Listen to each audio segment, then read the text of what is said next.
If you wish to speak to any item on the agenda or during the public comment portion of the meeting, please fill out a speaker card. Each person addressing the board shall have 3 minutes to complete his or her comments on each agenda item for which he or she has filled out a card. The chair has the discretion to determine or alter the time limits on any agenda item. The Board of County Commissioners requests that speakers appearing under the public comment section of the agenda limit their comments or presentations to matters relating to county business that are within the board's control, authority, and jurisdiction. Good morning. Welcome to the July 3rd special meeting for the Board of County Commissioners. We'll start with the Pledge of Allegiance. Commissioner Goodson. Okay. I pledge allegiance to the flag of the United States of America and to the republic for which it stands, one nation, under God, indivisible, with liberty and justice for all. Okay. We have a quorum. I'll call the meeting to order. We have one item on the agenda today. Commissioners, we haven't been here for a little while, so let's just remember we're gonna intro the item, then we'll do questions, cards, and then we'll have discussion and we'll vote. Just as a housekeeping issue, without objection from the board, we're going to have an executive session after this meeting upstairs in the county manager's office. We have some updates from the fire union. I don't anticipate that taking too long. So without objection, we're going to do that. Okay, very good. Jill, I think you're ready. Okay, good morning, Commissioners. This agenda item is at the request of the affected hospitals and requests approval of a rate resolution to impose non-ad valorem special assessments against private, for-profit, and nonprofit local hospitals for the state's Medicaid managed care program. The providers listed on the assessment roll, which is attached to the agenda, are the only ones paying this assessment. This is not an assessment or a tax on any residential or business property in the county. Again, it's only those hospitals listed. And this federally approved program allows the state to access federal Medicaid funds for managed care expenditures, and that offsets the hospital's Medicaid shortfalls. And there are representatives here to answer any questions the board may have. Okay, are there questions for Jill? No questions for Jill. I'll add something to that just so we understand why we're having a special meeting today. There's language in the big beautiful bill, as it's being called, and the president's going to apparently sign that tomorrow, so we need to do this today. So that's why we're here today, just as a point of clarification. Commissioner Delaney for Jill, do you have a question? Thank you. Yeah. I have received a lot of feedback from the public when this meeting came public. And so people are concerned about, one, are their taxes going to go up? And I'm hearing you say that, and I understand that it's not going to affect us locally in that way. But people are concerned about federal taxes. This isn't, just to put it on the record, this isn't an expansion of federal taxes. This is just giving our hospitals more access to money that's already there. That's my understanding of this program. Okay, thank you. Any other questions for staff? No? Okay. We do have some cards. I think most of the cards are just for questions. Sandra Sullivan.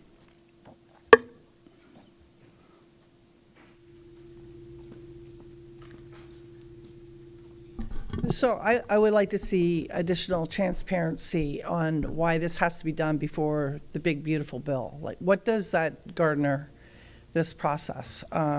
Because they're talking about a lot of cutbacks to Medicaid, 14 million illegals allegedly on Medicaid and not providing services to illegals, and having people work that should be working in order to receive Medicaid. So there's going to be huge shortfalls in Medicaid. So what does this do? I mean, this is counterintuitive. This doesn't make sense to put this in place.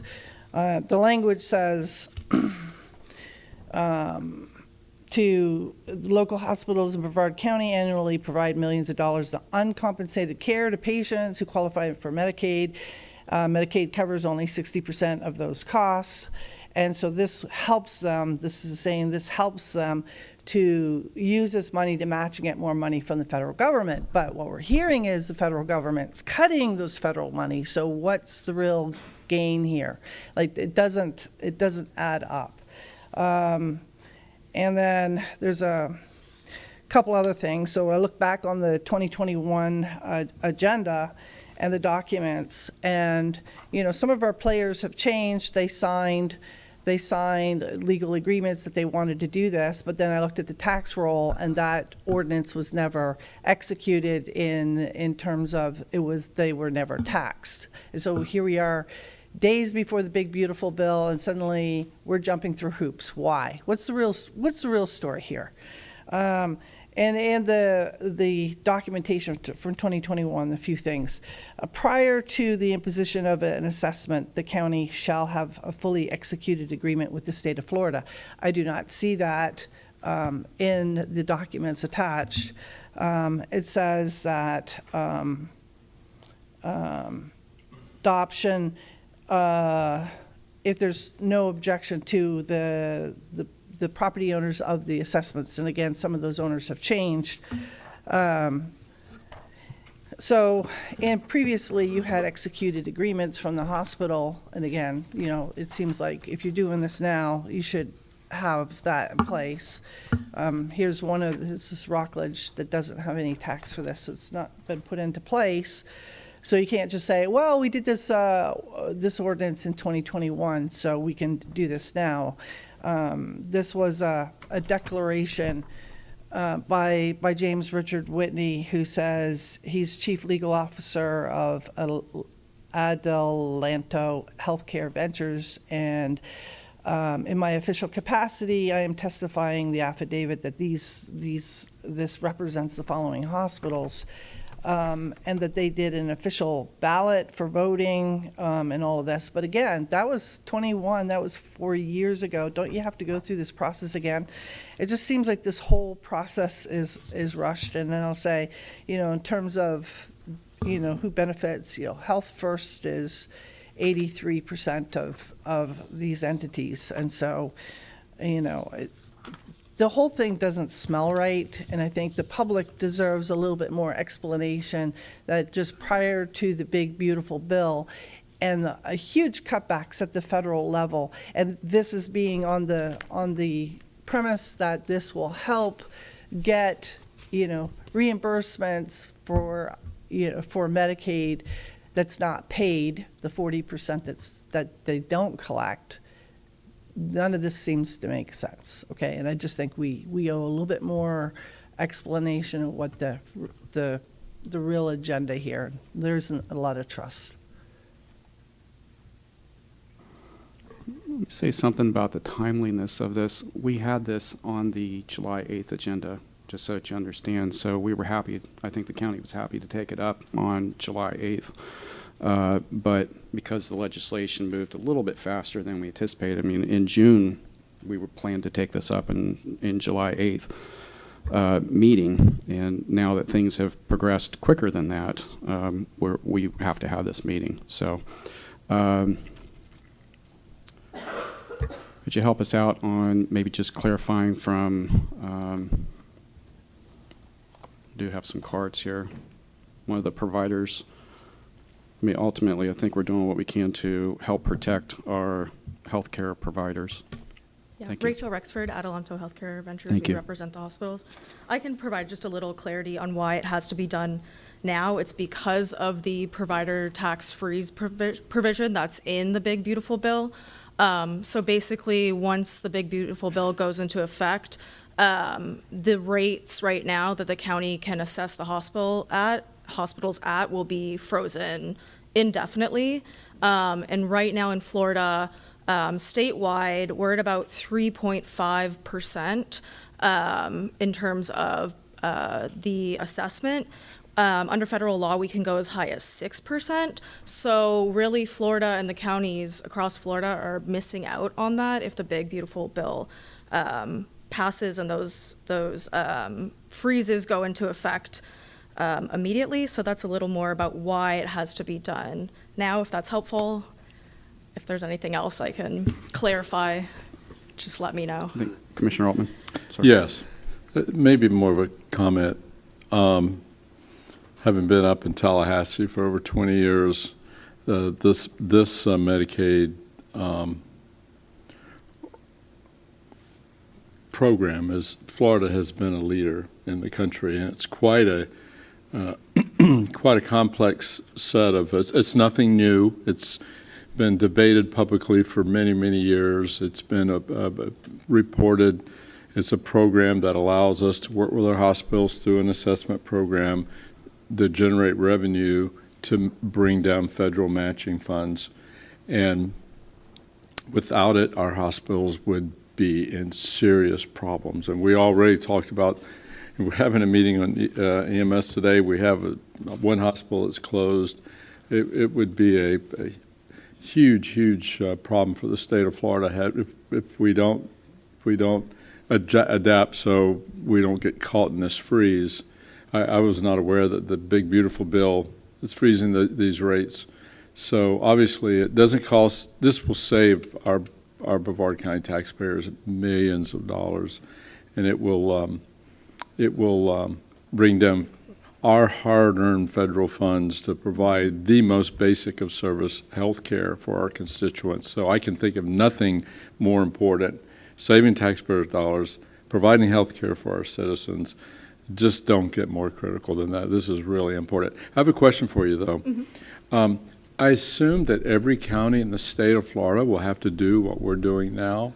About 25, 26 jurisdictions, okay. Yeah. Only the counties that have a local provider participation fund. Some of the counties can't do it because they only have like one hospital, so under federal law, I see. They don't qualify to have an LPPF. But yes, all the jurisdictions, and so far, we just have Brevard today and Leon left. And so we've done all of them, and all the votes have been successful and unanimous. And, you know, I would say that if any member of the public, and Sandra included, obviously, we'll include you, if they want to get more information about this program, I will offer myself and my office as a resource. We can provide you a lot of history and a lot of data. It's a pretty complex, like I said, Florida's probably led the nation, thanks to good people like yourself. So this is really important.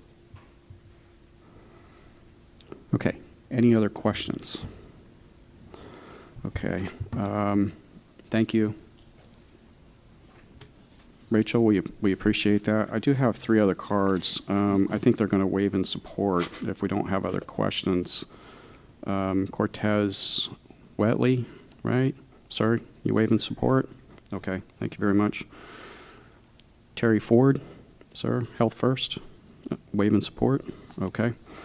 And then we have Stephen Lord for Circles of Care today, also waive in support. Okay, very good. All right, commissioners, I think we're done with the questions. Any other discussion on the item before we vote? Is there a motion on the item? So moved.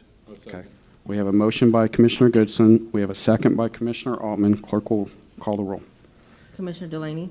Yes. Vice Chair Goodson? Yes. Commissioner Atkinson? Yes. Commissioner Altman? Yes. Chairman Feltner? Yes, we'll show that passes 5-0. Thank you very much, commissioners. We do have one public comment card before we head upstairs. Sandra Sullivan.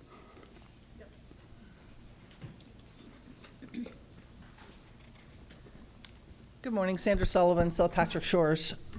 So previously I came here and expressed concern because in 2021 we had a 33% assessment for fire, and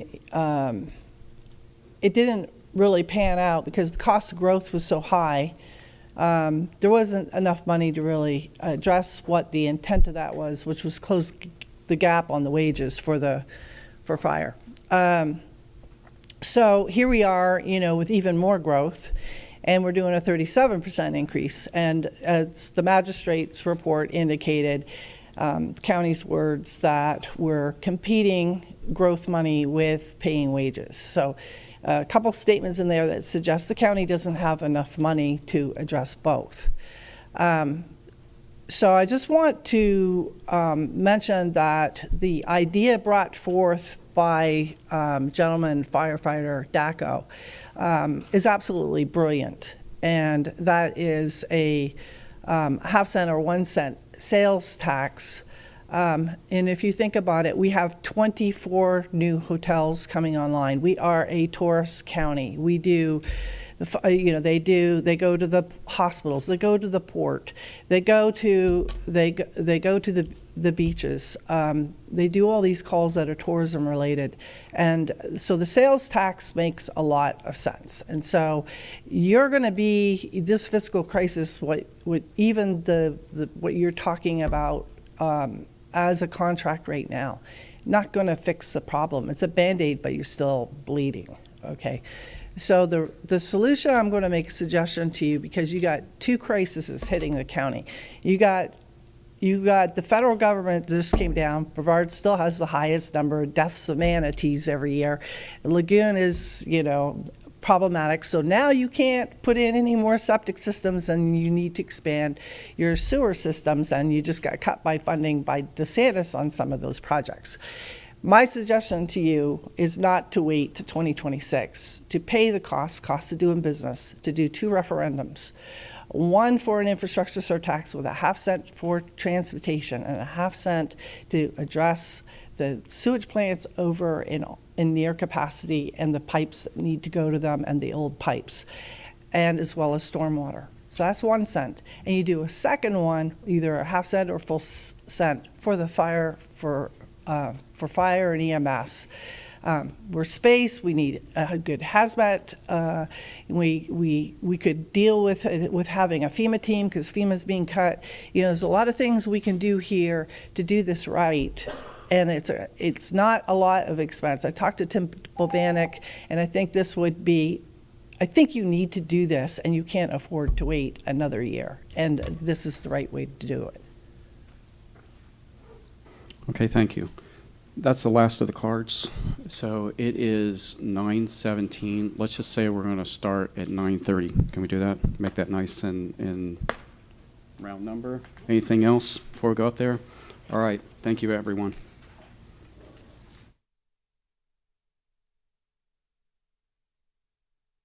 The opinions expressed by any member of the public during any period of public comment do not necessarily reflect the views or opinions of the Board of County Commissioners of Brevard County, Florida, Space Coast Government Television, or the program sponsor, and are solely those of the presenter. The Board of County Commissioners of Brevard County, Florida, Space Coast Government Television, and the program sponsor hereby expressly disclaim any and all responsibility or liability for any defamatory or slanderous statements expressed by any member of the public during any such period.